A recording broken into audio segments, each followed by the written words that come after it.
The question going forward is have we just put a price on other U.S. soldiers? What does this tell terrorists? That if you capture a U.S. soldier, you can trade that soldier for 5 terrorists we've gone after? So I mean, that's a very dangerous precedent. If you were president, you wouldn't have negotiated? I do not think the way to deal with terrorists is through releasing other violent terrorists. Ted Cruz has zero credibility. He has zero foreign policy experience. He's a guy from Texas who doesn't have a clue.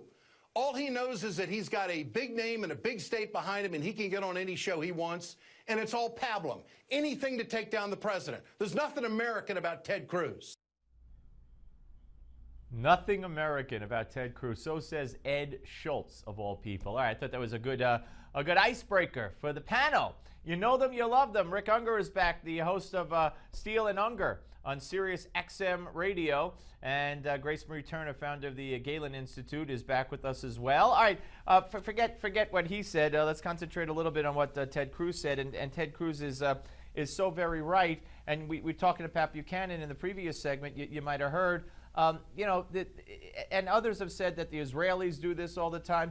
The Israelis have Israeli soldiers in Israel. And that's a problem. Yes, Israeli soldiers have been hurt, have been kidnapped by terrorists, etc. And this could encourage them, when they release all those prisoners, to come back and get more Israeli soldiers. We have soldiers in about 150 countries, 250,000 of them all over the world. And now they all have targets on their backs. Grace Marie? Not only soldiers, but any American citizen also now can be a subject of a hostage, become a hostage, in order to have the negotiations with terrorists or with anybody who wants to extract some price from the United States. This is dangerous, and there is a reason that we have had a policy against doing this for many decades, in fact, centuries. Yeah, okay. Rick, you were saying something? There's just a little too much hyperbole from everybody for me. I think Cruz goes a little far. Ed Schultz went a little far. So let's see if we can keep from going a little too far. Look, this is not a situation where it's a civilian being captured. This has happened many times, as we know, civilians have been captured. It's nothing new to a terrorist to know that there might be something in it for them to capture somebody. So let's not get carried away. What makes this one particularly weird, I have a feeling that if this guy had been captured by this group in the middle of a firefight, you'd all be saying very different things. You'd be saying, yeah, we got it. We can't leave our soldiers behind. Nobody likes giving up terrorists and trade for it, but also nobody likes it when we leave a man behind. This isn't that simple, as much as you want to try and make it be so. Again, you heard me in the last segment. I'm not happy with what's happened here. I'm not happy with the history of this guy. I'm not happy that we gave up some high-value terrorists to bring a guy home that we're going to end up having to court-martial as a deserter.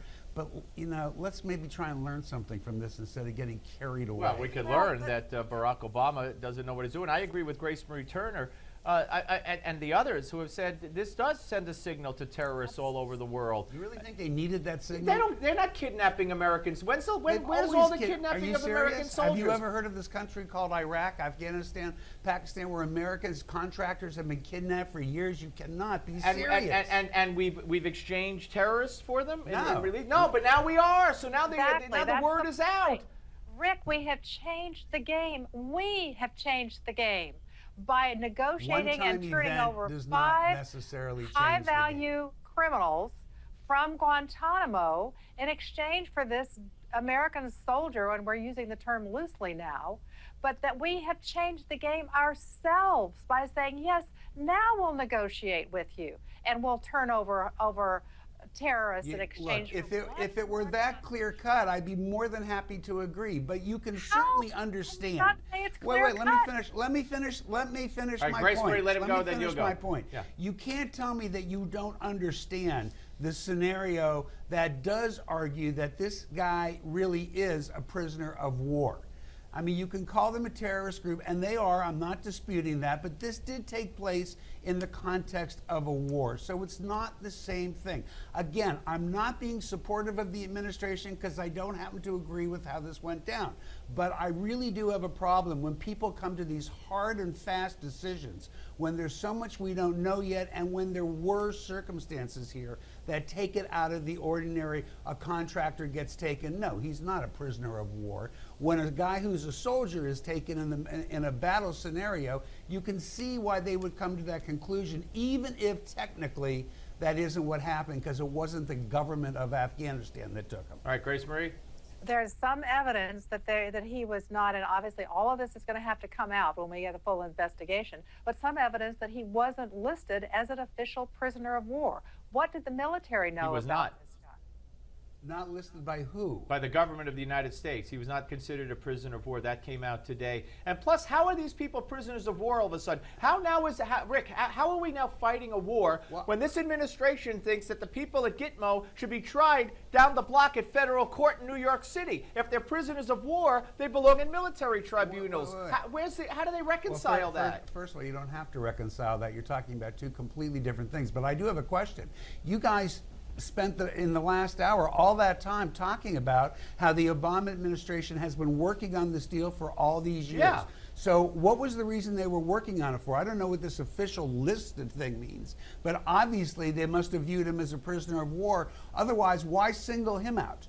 What was so special about him that they would go to this trouble for all these years to make a deal? That just doesn't make sense. Maybe because he might have supported the Taliban. Maybe because his father wants all of Gitmo closed and all the prisoners freed. And that's the reason our government would do it. You asked why. I'm saying maybe. Our government has some special fealty to his father, who we never heard of until 2 days ago. Well, I'll tell you who hasn't been to the White House and who hasn't heard from the president. The Marine who was chained like a dog in the prison in Mexico and is still in the prison in Mexico. His mother was on this show Friday and said, I thought Mexico was our ally. They want Congressman Salmon from Arizona says the president needs to pick up the phone and do something. What about getting him out? How do you know he hasn't, number one? He's not out. And number two, has it ever occurred to you? I don't like that guy's being held there either. But do you even stop to think for a minute that maybe there's more to the story than what we know? Is it not at all possible, given the fact that Mexico is our ally, that if this was the simple error that the gentleman claims was the case, that they would be more than willing to go along with their friends, the Americans? No, I don't think Mexico. Why? We'll continue after the break. We'll continue after the break. If you want to reach us, folks, on social media, you want to weigh in on Twitter, Facebook, and email, watch.